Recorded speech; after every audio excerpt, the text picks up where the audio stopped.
Good morning, children. Welcome to my today's class. I was very happy to see your responses, likes, comments. Thank you, one and all. So, let us start with today's class.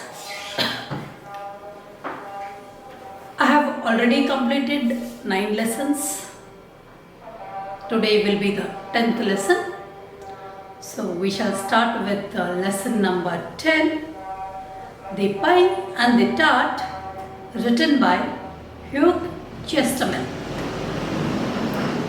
This lesson, Pie and the Tart, is written by Hugh Chesterton, who wrote many books of children in the year 1920s and the 30s. He edited a children's magazine called The Merry-Go-Round. So this is all about the author. Coming to the lesson, first let's see to the characters. There are mainly 4 characters. Per and John are the 2 vagabonds. Gaultier is a pastry cook. Marion, his wife. Marion or Marion, his wife. There is one more character, the mayor. Now first, let us know who is a vagabond. Because in the lesson, Per and John are said to be vagabonds. So who are these vagabonds? Vagabond is a person who wanders from place to place without a settled home or a job. He doesn't have a job, he doesn't have a settled home. A lazy, a dishonest person, as our glossary meaning says. What do you mean by pastry? We all know pastry is a cake, an ice cake. Pastry is an ice cake. If you see the 2 words in the heading of the lesson, pie and tart. What is a pie? It's a meat or a fruit baked. A meat or a fruit that is baked in a dish with a pastry on the bottom, sides and top. So it may be a meat or a fruit that is baked and the cream is put on all the 3 sides. A tart is an open pie filled with sweet food such as a fruit. So you know who are the vagabonds, you know what is a pie, what is a tart. So let's begin the lesson. Here if you open up your textbook, you can see that the story is in the form of a drama. It's a drama form. If you perform the story as a drama in your school, it will be an excellent one. The scene begins with the Gaultier's shop, pastry shop in Paris. The place mentioned here is Paris. There is a pastry shop. The owner of the shop is Gaultier. The story is of the 15th century. As mentioned in the text, it is of the 15th century. John and Per are sitting on the bench. There is a bench which is put outside the Gaultier's shop, pastry shop. Here John and Per both are sitting on a bench that is put outside the shop, cake shop, the bakery we say. As it was too cold, T-O-O, too cold, Per was blowing on his fingers. So what Per was doing? He was just blowing on his fingers. And by looking at both of them, one could tell that both were hungry. So it seems that they both were hungry. John asks Per, Is it necessary for you to blow on your fingers? Pear replies, it's because of this blasted cold. If he stopped blowing, then he would freeze. It shows that it was too cold. He said that he was dying of hunger and cold. So you can see that he is dying of hunger and cold. John says that even he is dying of hunger. What does John say? As you are dying of hunger, Pear, even I am dying of hunger. Pear tells John that they both made a lovely pair in Paris. And Paris should be proud of them. He said that there were 23 holes in his tunic. Tunic is a long shirt that covers you up almost till your knee. Tunic is a long shirt that covers up almost till the knee. So he says that he had counted how many holes were there in the tunic, and he says that there were 23 holes. He says that he had counted them early morning. He said that the cold wind passed through these holes and he felt more cold. John says that he was not interested in the holes in the tunic, but he was much concerned of the hollow in his stomach. There was a big hollow in his stomach. What is that hollow? That is hunger. So he said that both had to stay without meal. He says that both had to stay without meal. So page number 80, if you refer the page number 80 of your textbook, Pear said that he had to live, and to live what he needed. He needed food. And to get food, what did he do? He used to beg. He begged for food. A lazy person who didn't want to work. Once he was pinched for begging. In foreign countries, beggars are punished. If a person begs, then he is punished. So once he was punished, the judge, as Pear says, the judge never understood his problem. What was his problem? That whenever he would be hungry, he had to beg, then only he would get food. Pinched means arrested. Beggar will be arrested and punished for begging. So this is the condition in Paris. In India, we find a number of beggars. There is no law which punishes them. John said that the judge enjoyed making jokes. The judge had said that he doesn't seem the necessity of begging. Yes, of course, the judge had told him that to fill your stomach, you need not beg. There are other ways. You have to work and earn money, and then you will automatically get food. Pear said that the judge does not know what it is to be hungry. So Pear says that judge doesn't know what is to be hungry, and that's why he keeps on saying, don't beg. Or the judge keeps on saying, don't beg. But Pear says the judge doesn't know what is hunger, and that's why he keeps on saying such things. But for them, there was no other way than to beg for food. He said that he would knock every door in that street, and that he would start begging right from the cake shop where they were sitting. They were sitting on the bench outside a cake shop. So he says, right from here we will start begging. Pear asks John to go to the next street and beg. Both of them should not beg in the same street. One should beg in this street, and the other should beg in the next street. So Per asks John, you go to the next street to beg. They both started practicing how to beg. They started the practice of begging. So what was the style of begging?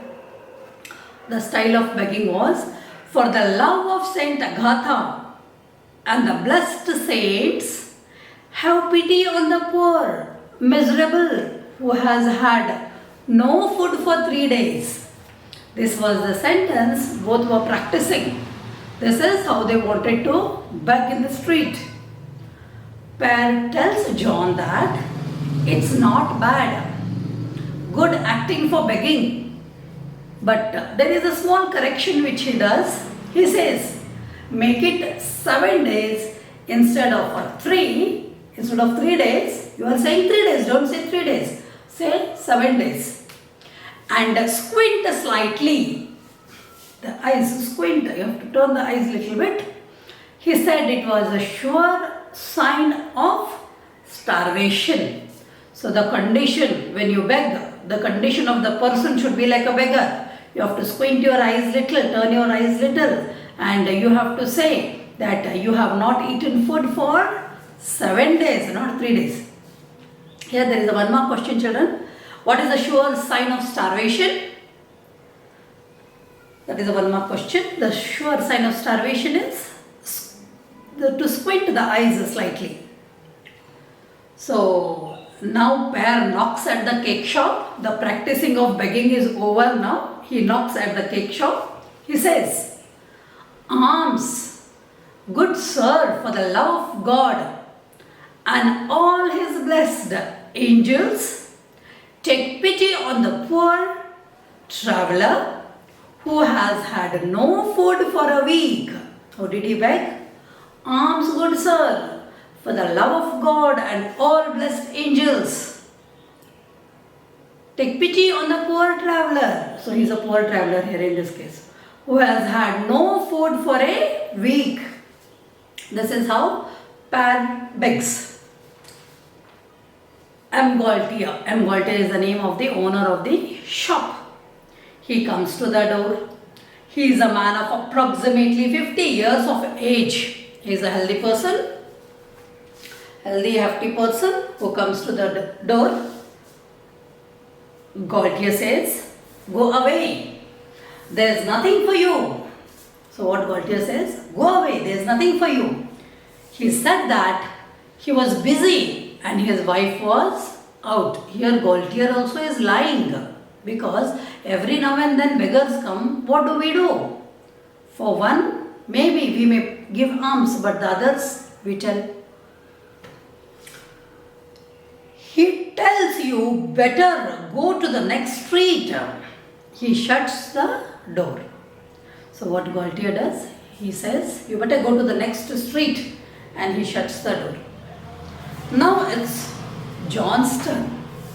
So John says, for the love of Saint Agatha, Saint Nicholas, Saint Crispin, and all blessed company of heaven. So here John added few more names of saints. Have pity on the poor and miserable who has had no food for 7 days. So 3 days has become 7 days now. The style of begging of John is quite different from that of Per. John takes the names of saints and requests for food. So they both are still here. One has not gone to the next street. He is still here. So Per goes and Gaultier closes the door. So John goes. Now Gaultier's wife Marion, she comes and she opens the door. Earlier what Gaultier had said, that his wife is out, but wife is inside the shop only. Now she comes and opens the door. The description of this Marion is that she is quite younger to her husband. She is stout, short and comely, pleasant to look at. She is very pleasant to look at, quite younger than her husband. So this lady comes near the door. coming to page number 80, 81, 82. Page number 81, 82. Marion comes to the door. She says, "Go away, beggar. There's nothing for you." And that her husband was out. Earlier, when Père had gone, Gaultier came out. He said that his wife is out. Now when John goes, his wife comes and says that her husband is out. And then she shuts the door. So, both John and Père didn't get anything after begging so much in such a nice style and practicing begging so much. They didn't get any food. So what they both do? They both come back, sit on the bench outside the cake shop. When they both were sitting there on the bench, they overhear the conversation between Mr. and Mrs. Gaultier, between Gaultier and Marion.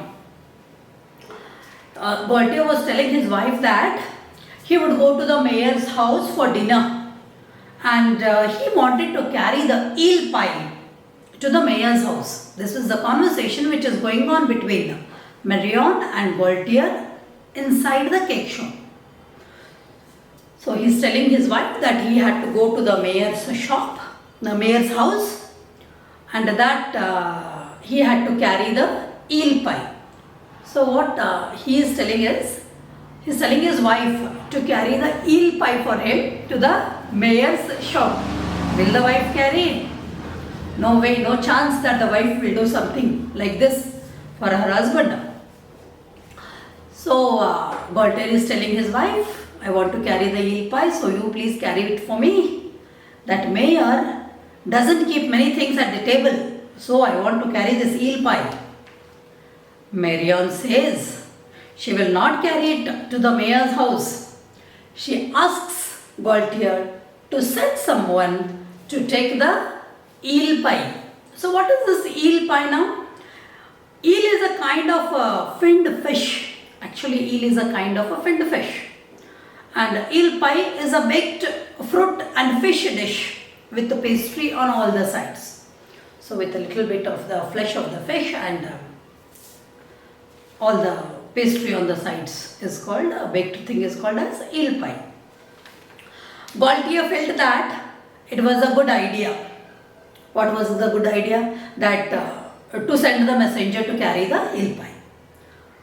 The conversation between Mr. and Mrs. Gaultier was overheard by the two vagabonds who were sitting outside on the bench. So Gaultier now tells his wife, "Okay, Marion, I shall send somebody to carry the eel pie." Marion asks her husband, "How should I recognize that person? How should I come to know that it is this messenger you have sent?" Then Gaultier thinks of a plan. He says, "The person sent by me will just hold your hand and kiss, and then asks for the pie, eel pie." So this was a good idea. Marion tells her husband, "You just send a good looking fellow." Marion's hand is not for each and every person. So she tells him, "You send a good, beautiful, good looking person." And Marion stays back at the shop. Gaultier leaves the shop. John and Père, who are still sitting on the bench, are thinking of something, some plan, when they overheard the conversation between Gaultier and Marion. These two, John and Père, they think of a plan. So children, coming to page number 83, John tells Père to do exactly what he says. Père is ready to do anything to keep his stomach quiet. So John asks Père to go to the shop, knock, beg for food. Père tells him that he had already gone there once in the morning and he didn't get anything. So John says, you go once again and knock. The lady will come there to the door. Just take her hand, kiss her hand, and then ask for the eel pie. Per asks John, what? Kiss the hand. But suppose her husband comes to the door, then what should be done? John says, her husband won't come because he knows that her husband has gone out. Now Per gets ready to go and knock at the door. He knocks the door and says, good morning lady, I have come from Yum Pie who sends me to fetch the Gaultier. This fellow is in confusion. Per is in confusion. So he goes there and tells all ulta pulta. He says, Yum Pie has sent me to fetch the Gaultier. Actually, what he has to say? He should say that he is the messenger sent by Gaultier to fetch the eel pie. He is in utter confusion and he is tensed. Instead of saying, I am the messenger sent by Gaultier to collect the pie, he says all wrong things. But asks the lady to allow to kiss her hand. Now Marion knows that it is the messenger sent by Gaultier. Did Gaultier send a messenger? No, he did not. These two cruel vagabonds have overheard the conversation and then they are acting as if Gaultier has sent them. So this person, he says, Gaultier has sent me. However, she snatches her hand when Per attempts to seize her hand. This fellow is a beggar. Will Marion give her hand for this beggar to kiss? Surely not. Now Marion goes inside the cake shop and gets the pie. She asks Per to take care while carrying it to the mayor's house. Per tells Marion that she shall take utmost care of the eel pie and also claims to be the second good carrier of pies in Paris. So he says he is a very good expert. In what? In carrying the eel pies in Paris. He says he shall hold it close to his bosom as a mother with her bantlings. Here there is a comparison. He says he shall hold it close to his bosom as a mother with her bantlings, as a shepherd with his eaves, as Saint Ursula with her maidens. Here he gives examples of caring. He says he shall play the guardian angel with this pie. He says he will be like a guardian with this pie. So the angel is the pie here. So he is the guardian of the angel. So he is the guardian of the pie. Coming to page number 84. Marion now says, be off and don't waste your time. She closes the door. Per takes the pie and carefully keeps it on the bench and sits beside it. He gazes at it lovingly. So finally he has got the eel pie. Now what will they do with it? Surely he will not carry it to the mayor's house. For Per, it seems like a dream and he wants this dream to last longer as there is enough to eat. John now tells Per, it's dinner time, don't wait for nectarines and champagne. Let's have the pie. Both Per and John enjoy eating the pie. Coming to page number 85, 86. On the other hand, we can see that Gaultier has come back home, saying that mayor was not at home. Somewhere the mayor has gone out somewhere and so he comes back home. He is angry because the mayor who had invited him for dinner had gone out. He feels that it is an insult for him. So he feels that it's an insult. Marion now asks him, what will he do for dinner? So Gaultier says, that he shall dine at home. Marion says, there is nothing at home. Gaultier tells Marion that there is the eel pie which he had baked. Marion says that she had given it to the messenger he had sent. Now, Gaultier is surprised. He says, messenger? Which messenger? I never sent any messenger. Marion tells Gaultier that a man came home, knocked at the door, seized her hand, kissed her hand, and then asked for the eel pie.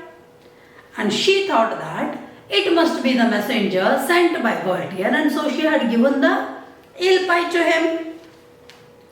Gaultier still thinks it to be a joke and tells Marion that it's not a good joke. He tells his wife, see, whatever you're joking, this is not a good joke.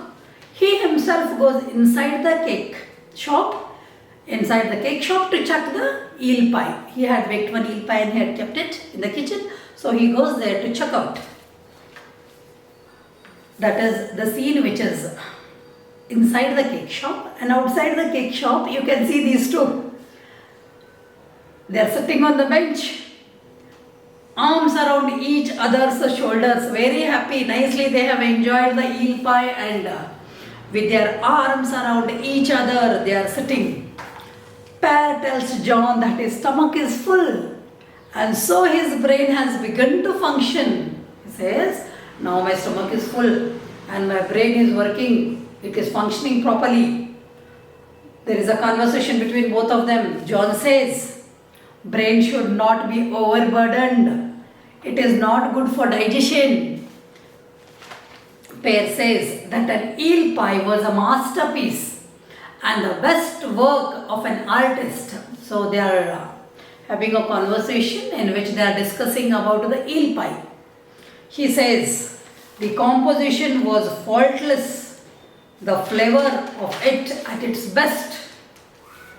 John appreciates the eel, its tenderness, its plasticity, and so on. John finds only one fault in the eel pie. And what is that fault? That it was singular. That is, it was only one. So what is the fault that John finds in the eel pie? He says that it was singular. He hoped that there should have been 2 eel pies. This is also one more question. Père tells John that when he had been to the shop to bring the pie, he had seen a tart on the shelf of the kitchen. He says it must be a cranberry tart. A cranberry tart it must be.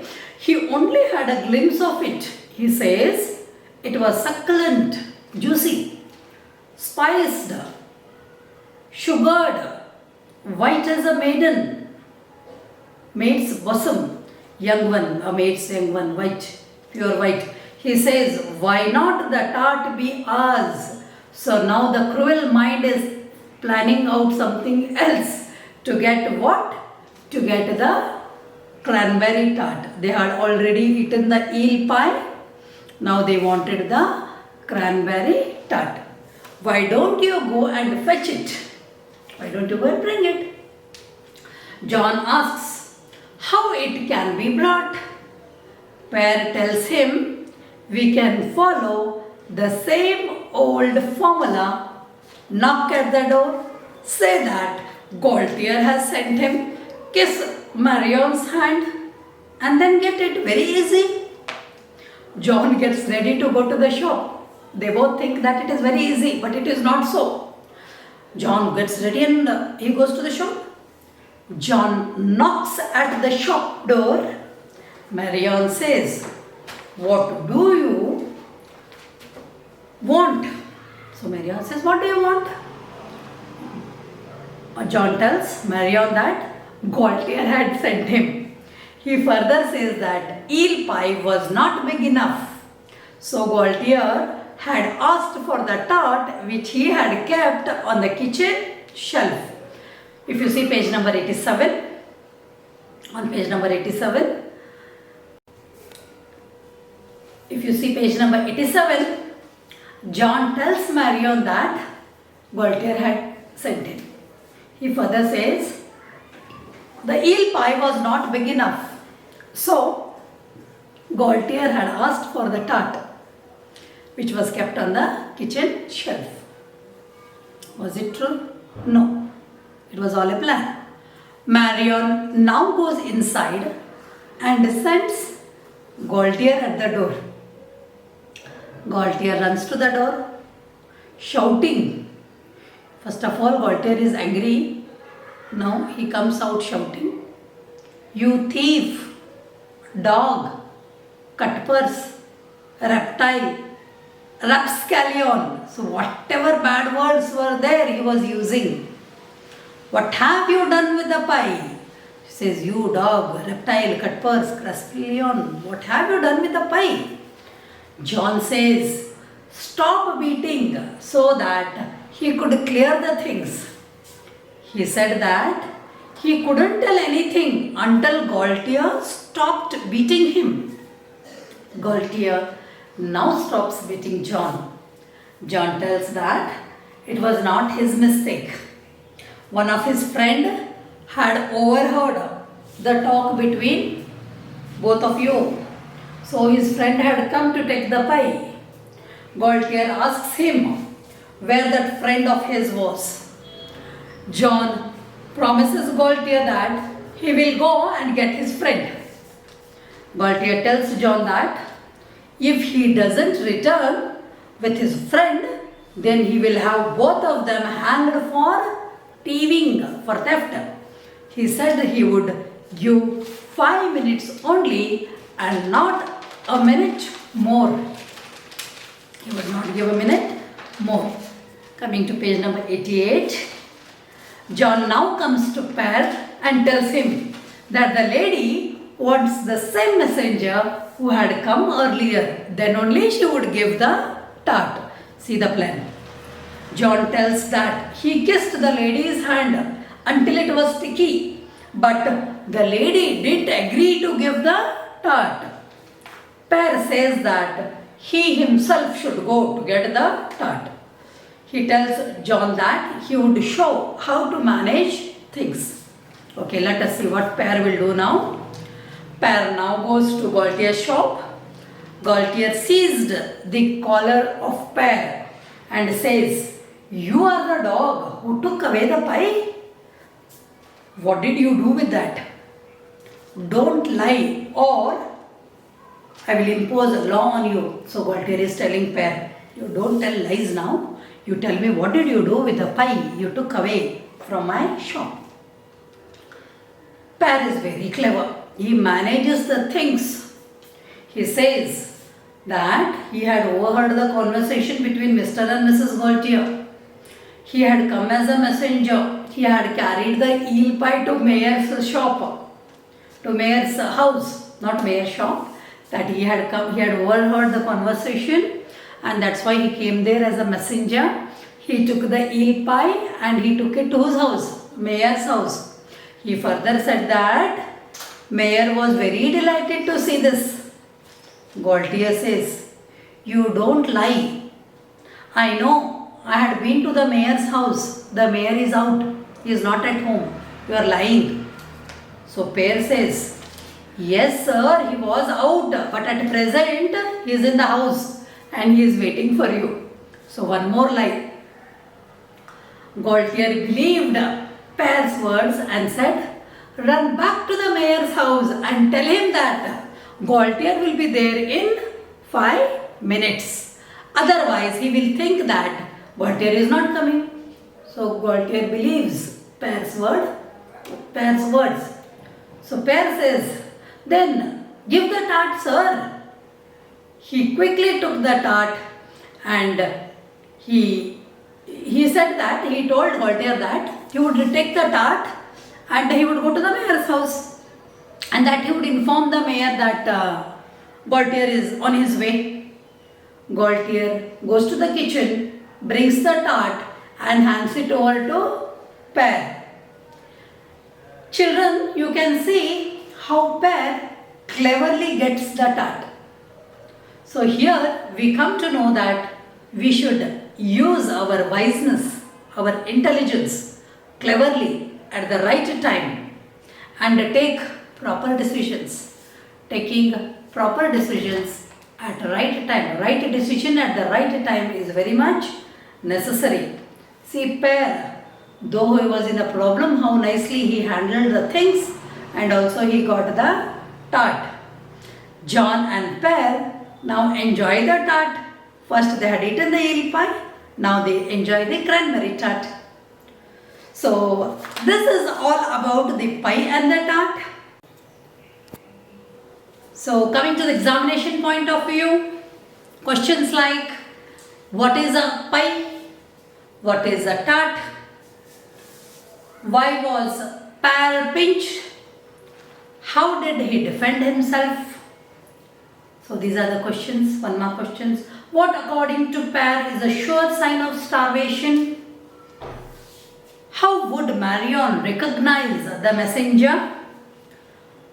Why does Pear think he was dreaming?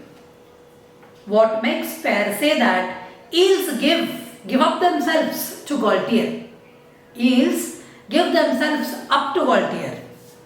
What does this tell you about the baker? What is the only fault a Pear finds in the eel pie? Does John get the tart? What happens to him? Next question is, how do you know that Pear was more clever than John?